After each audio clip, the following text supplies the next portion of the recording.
సర్వోన్నతుడైన కుమారుడినా అని ఎవరు చదువుతున్నారు సువార్త? దయ్యం చదువుతుందండి. అసలు సువార్త ఎవరు చెప్పాలి? మనుషులు చెప్పాలా. కానీ మనుషులు ఏం చేస్తున్నారు? దయ్యం పనులు చేస్తున్నారు. కాబట్టి దయ్యము దేవుడు పని చేస్తుంది. దేవుడు సొంతం కలిగిన కాక హల్లెలూయా కదా. మనుషులు జంతువులు అయిపోతున్నారు కాబట్టి జంతువులు మనుషుల్లోకి వచ్చేస్తాయి. ఈ మధ్య పులులు కానీ ఎలుగు బండులు కానీ అవి ఇవి ఎక్కడ ఉన్నాయంటే ఊళ్ళో ఉంటాయి. చూడండి ఛానల్లో ఆ ఊళ్ళో పులి వచ్చింది, ఆ ఊళ్ళో ఎలుగుబండి వచ్చింది, ఆ ఊళ్ళో ఇది వచ్చింది, అది వచ్చింది అంటారు. ఎక్కడ ఉండాలి? అడవిలో కూడా. మనుషులు ఒక అడవిగా మారిపోయారు. మనుషులు ఒక జంతువులుగా మూర్ఖులుగా మారిపోయారు.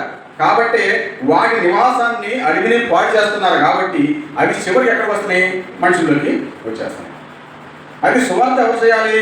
ఎవరి కోసం ఆయన ప్రాణం పెట్టాడు? ఎవరి పోలికలో మనం చేశాడు? అసలు మన ఆత్మను ఎవరికి ఇచ్చాడు? మనకిచ్చాడు, మనుషులకి ఇచ్చాడు. ఆయన పోలికలో మనం చేసుకున్నాడు.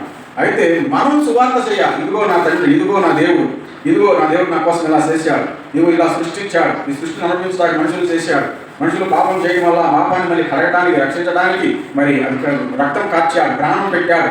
కాబట్టి ఆయన విశ్వాసం ద్వారా నరకం తప్పుతుంది, పాపం కలగబడుతుంది, పరలోక భాగ్యమైన స్వర్గం దక్కుతుంది. కాబట్టి మీరు విశ్వసించండి అని చెప్పే బాధ్యత ఎవరిది? మనది. మార్కెట్లో చెందుకున్న 10 రూపాయలు అనేది తెలిసింది అనుకోండి, మౌనం ఉంటారా? పక్క వాళ్ళు చెబుతారా లేదా? చెబుతారా? వాళ్ళు కూడా తీయాలని చెబుతారు. ఇదిగో టమాటాలు చదువుకున్నాయని అన్నీ తెచ్చుకొని చెబుతారు.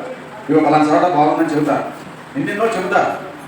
కానీ ఇవన్నీ లోకానికి సంబంధించి లోక అవసరాలు తీరడానికే.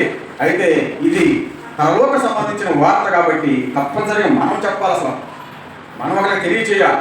ఆపదలో ఉన్న వాళ్ళని మనము వాళ్ళని బలపరచాలి. ఇది ఒకసారి వచ్చి చూడండి, కమెంట్స్ అని చెప్పాలి.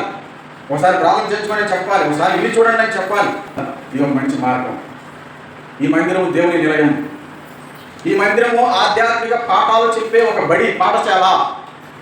ఈ మందిరము ప్రార్థన చేసే లేకపోతే స్వస్థత కలిగే ఒక ఆరోగ్యశాల, ఒక మంచి ఆధ్యాత్మిక హాస్పిటల్ లాంటిది. శాంతి లేని వారికి శాంతిని కలిగించే ఒక మంచి నిలయం అని బాధ్యతగా ఏం చేయాలంట మనం చెప్పాలి.